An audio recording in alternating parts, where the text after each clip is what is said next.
A man was driving when a mudslide swept his car down the mountainside. Buried deep underground, he realized the soil around him was surprisingly loose. He grabbed his flashlight to look for a way out, but suddenly the mud caved in and crushed the roof. In a panic, he yanked out some steel pipes and propped them against the car floor to keep from being buried alive. Thankfully, it worked. He had bought himself some time. Once he caught his breath, he filled a water bottle with whatever fresh water he could collect, brought it to his lips, and savored every last drop until there was nothing left. Still not satisfied, he dumped all his remaining snacks into his mouth and licked every crumb clean.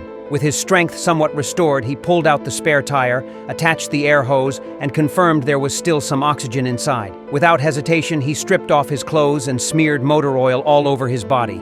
Then he grabbed the steel pipes, sealed up the shattered sunroof as best he could, and plunged into the cold, damp earth. He dug his way forward with the pipes while pressing his back against the soil behind him to prevent a cave-in. Even though he had mentally prepared himself, every second of the climb was pure agony.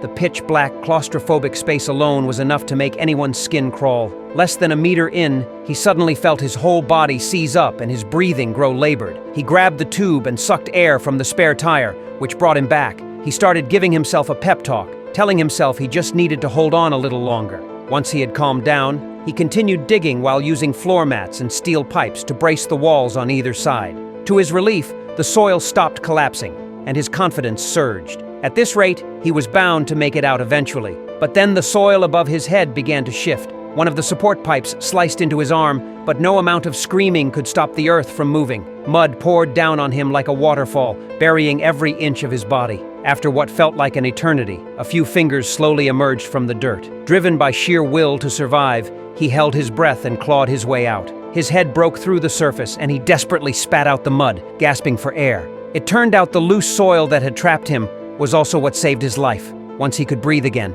he struggled to push aside the dirt above him. And in that moment, he saw the most beautiful ray of sunlight he had ever seen in his life.